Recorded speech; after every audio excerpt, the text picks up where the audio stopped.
Thank you. I will now recognize myself for 5 minutes. Appreciate the panel being here and appreciate your testimony before our committee today.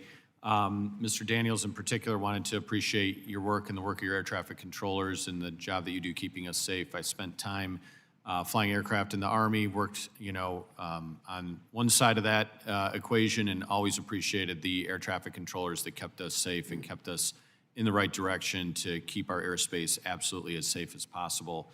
I know that Mr. Massey had that graphic up on display, and I don't know if we can bring up just that screenshot that we left off on or not, if that would be difficult, but you could see in there the two icons representing the two aircraft. It said CA, and that was flashing on that screen. I was hoping you could give us a little bit of insight. Is that a collision alert? Is that what was being flagged for the controller at that moment? Congressman, good morning to you. Yes, while I can't speak to specifics on the incident because we are a party to the NTSB investigation going on, that CA does stand for a conflict alert. Okay. And I fully appreciate we are not the NTSB. This is a legislative committee hearing. But as we understand that, can you walk me through a little bit about what that would look like, how frequent that is, and whether or not it is so often, in your experience, not specific to this incident, but in your experience, is that alert something that is so frequent that it can become cluttered for the workload for the air traffic controllers? Thank you, Congressman. Yes, many different airports have many complexities to them. Some of them are involved in areas where that goes off consistently and continuously. Look no further than Burbank Tower. When you go out there, there is always some level of a general aviation or a final going over the top of another airport with aircraft that were not working. So they can become nuisance alerts. We do have local safety committees that evaluate those alerts, engage, and find ways to ensure the safety of the flying public. Okay.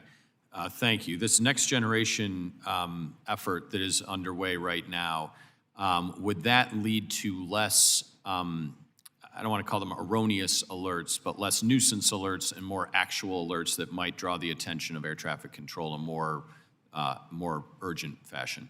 Congressman, we embrace any new technologies that bring controllers awareness, enhances safety, and as long as we actually work with those persons creating and designing so we don't waste the taxpayers' money when bringing us a product that actually doesn't suit our needs. Okay. Would the ADSB full integration assist with that or not? Congressman, as far as the technical expertise on the ADSB portions of it, I would have to get back to you seeing what the impacts would it be in the context that you're putting it in. Okay, thank you. And then Mr. Sparrow, a question for you.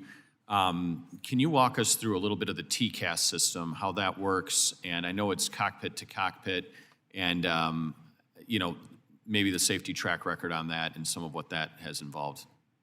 Thank you for the question, Congressman. So TCAS is not a system that our technicians maintain. That's something that the airlines handle themselves. Okay. Does anybody on the panel have expertise with TCAS at all that can opine on that? Well, sir, as you know, as an aviator, we've got multiple systems that are out there. The TCAS, though, in this case, it does get disinhibited or is not enabled when you get close to the ground, and that's why ADSB gives you a capability to be able to have awareness of altitude, especially, we looked at that video there. That's the two-dimensional depiction. The three-dimensional depiction is available to us as pilots in the cockpit using ADSB when we get down closer to the ground. Now that means that everybody's got to have ADSB operational and using it, but it's an enhancer that also helps Mr. Daniels' community be able to go and help with the deconfliction. Sure, and I know that the TCAS is, the audio tone is disabled below a certain altitude, but I believe it's below 500 feet generally. Is that your experience? Yes, sir. But the alert for that would come it's not just before impact, right? There's a standoff separation that would alert through TCAS prior, if you were approaching 500 feet, the audio tone and the alerts would have come prior to that threshold in all probability, correct?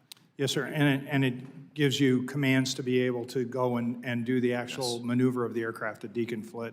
Okay. My last question, kind of short on time. For any of you on the panel, this next generation air transportation system, I know it's heavily reliant upon GPS. We have fewer and fewer ground-based VORs that are operational right now. Is there any concern that as we migrate away from the radio-based ground systems, that we are putting all of our eggs in a GPS basket that could open a vulnerability that we would not have a backup system for that purpose? Yeah, Congressman, let me jump in. I think resiliency is very important. There's a lot of issues with GPS now, and you hear about spoofing and other aspects. It's very important that the FAA maintain a resilient system with ground-based technology. Do you know how many briefly are percentage-wise no longer operational ground-based radio signal VORs?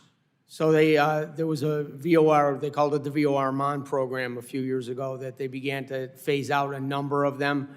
It was done in a risk-based process, but probably half of them have been eliminated around the country. We could get you the numbers, though. Thank you, sir. Appreciate it. Thank you. Now